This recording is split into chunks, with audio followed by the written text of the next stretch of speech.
hello อันยองสวัสดีค่ะ Happy New Year! We are in officially 2024, meaning this is kind of a season of recaps. I just published an article with some of our favorite Thai music, but I thought I'm gonna keep the drama topic for us. Regardless, I love talking about music. I've been working in and out of the music industry for the past couple of years, so just let me know if you want to hear more. But for now, grab a drink and then sit back. This is gonna be a long one. I wanted to reiterate the title. I'm not ranking all the dramas I watched. Nobody got time for that. I think it's better if we just jump right into it.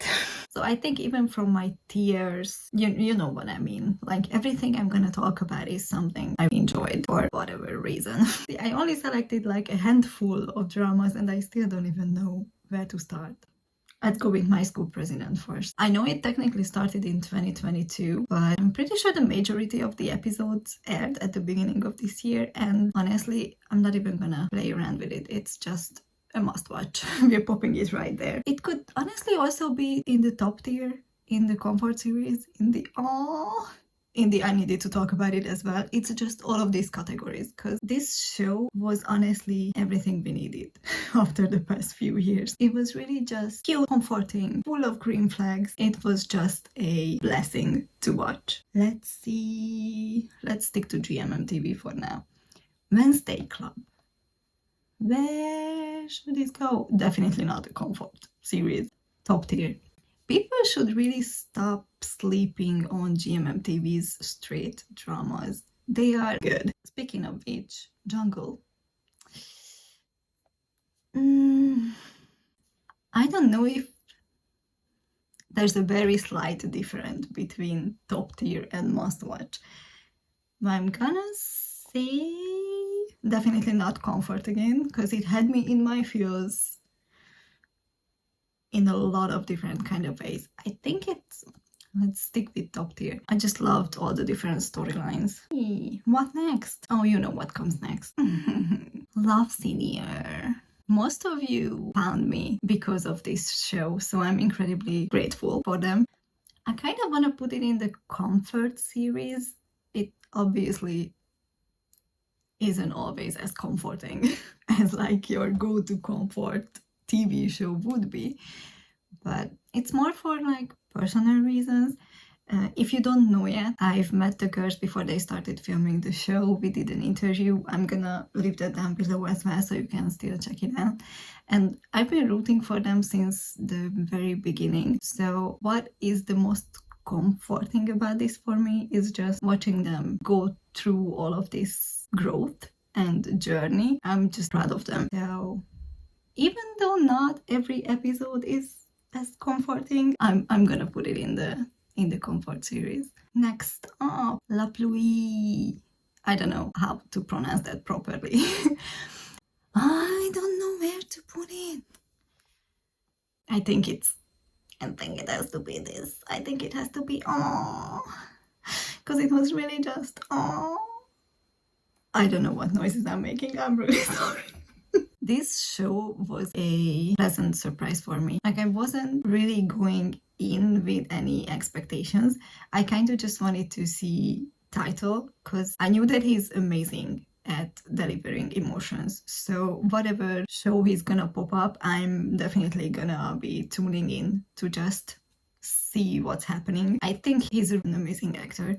So he was the main reason I started this. I wasn't too interested in the plot originally, but it was a really pleasant surprise. It was really well done. Like this whole soulmate thing and hear loss magic power fantasy kind of thing wasn't something that I would have been interested in originally, but it was just done in a way and acted out in a way, presented in a way that I was excited every single week to finally see the newest episode. Okay, Moonlight Chicken.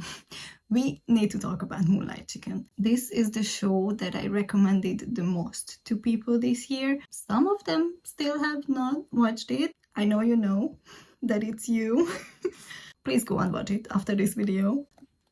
going in the must-watch without question. The story of each character, the topics they talked about, the emotions it brought out of you, just everything about this show was meant to be in the must-watch. One thing I have to mention though, I still can't see Earth as Long. As in, no, he plays, let me rephrase that. He was doing a great job with the character. It just, he's not an uncle. He's just not. I think we can agree on that. The one, okay, my Gangster Oppa. It wasn't necessarily one of my favorite shows this year, but I wanted to bring this up because it certainly was my favorite Mean Ping show by far. That they ever done together, and I know that they are like really huge in Thailand. I feel like within like the international fandom, we don't really talk about them that much. So I just wanted to mention this show just in case any of you guys want to check it out. This is by far my favorite from them. So I guess it goes to the needed to talk about it category. Let's bring up another pleasant surprise. Pit Babe. Can we talk about Pit Babe?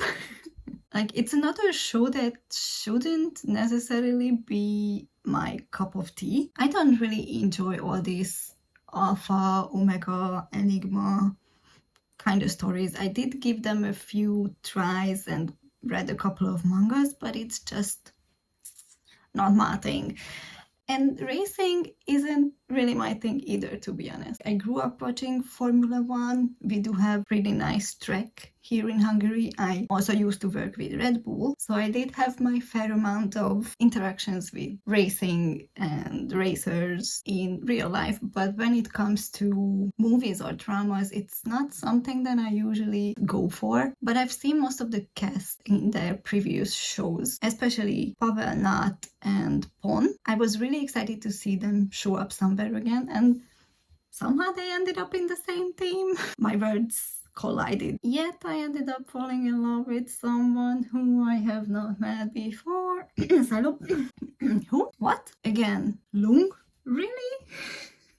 We're literally the same age. And I mean, like, we've been born maybe about a week apart. So by same age, I mean same age. But to be fair, I do have some friends in my Korean group who have kids under the age of like 12.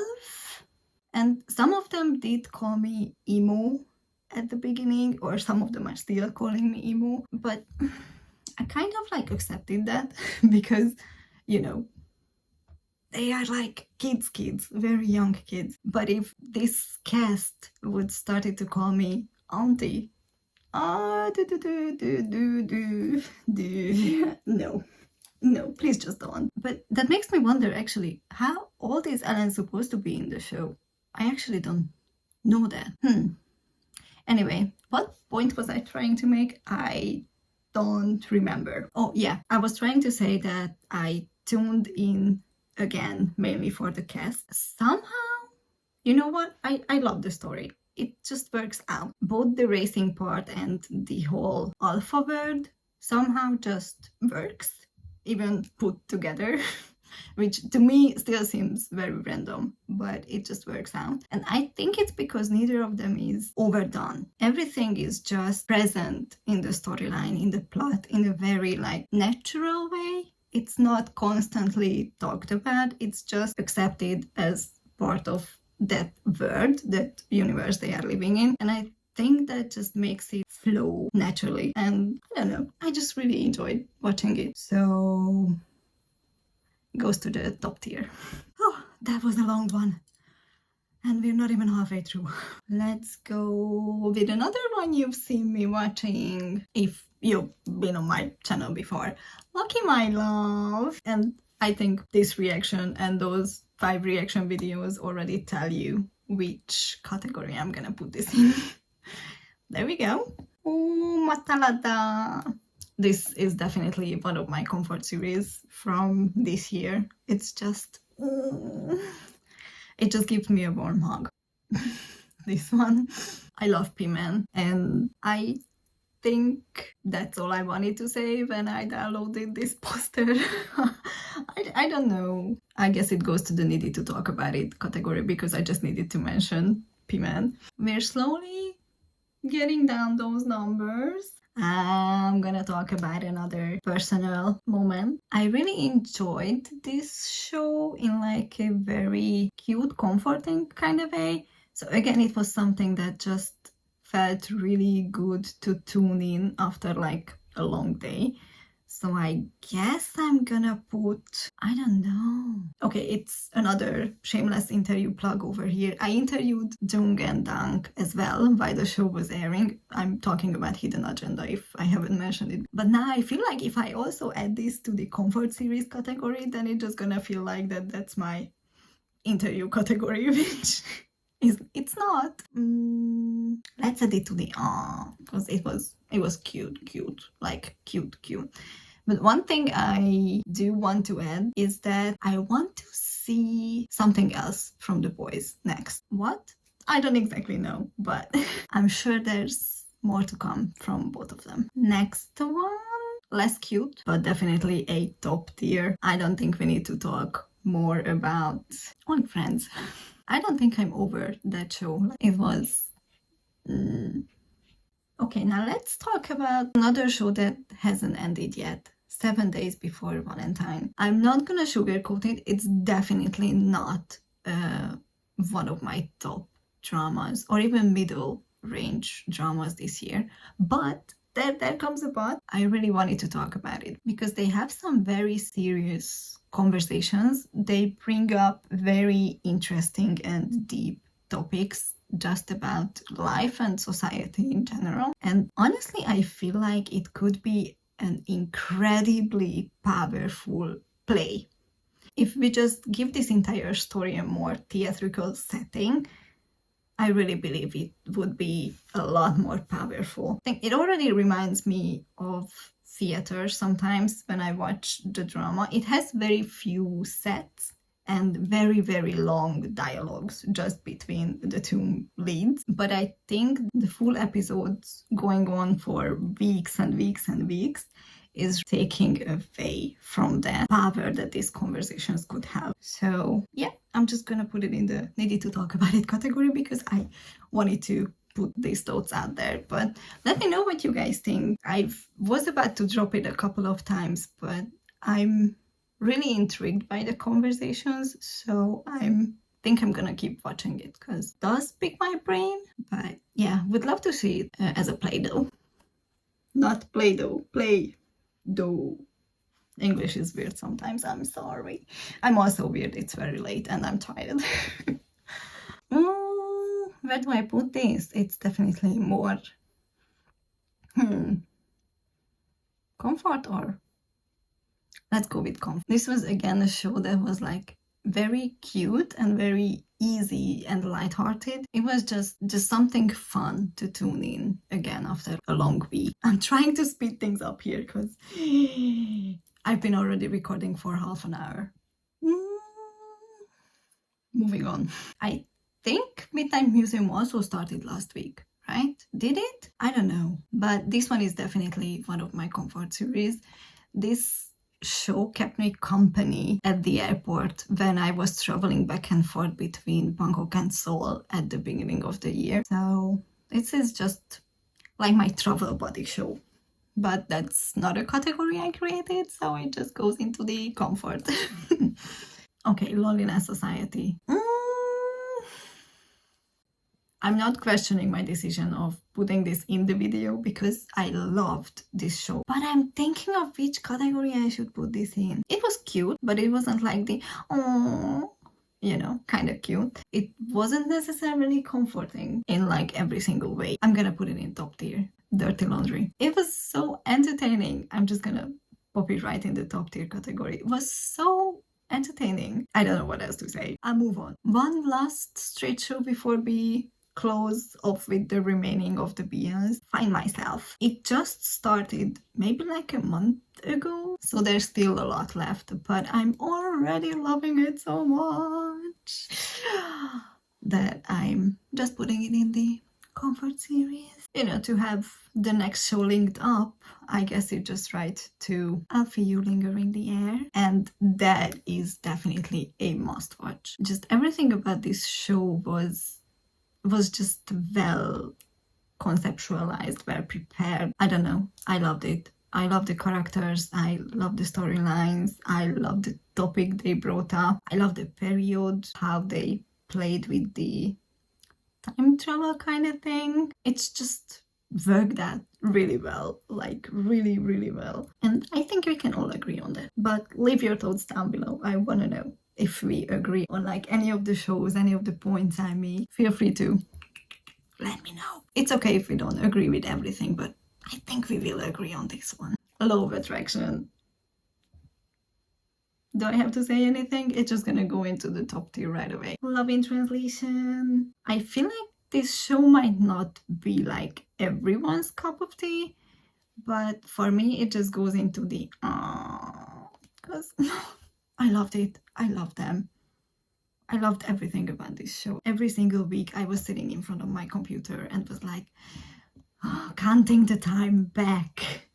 I don't know why I got so addicted to it. One of those simple shows, but I think I've been enjoying those a little bit this year. It's just nice to have that comfort sometimes that these lightweight shows have. I got only 2 shows left to talk about, only 2.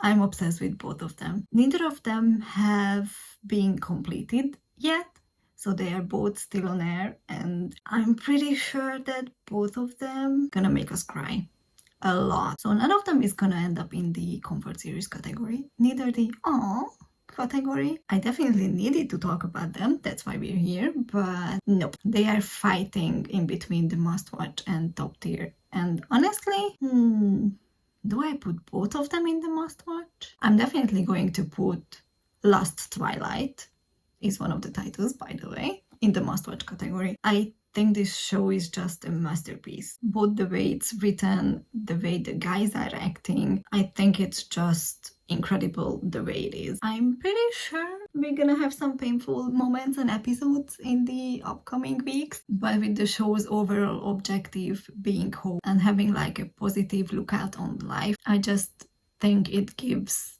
a lot to us as viewers, or just, or even the society in general. It was the same with Moonlight Chicken kind of in my head.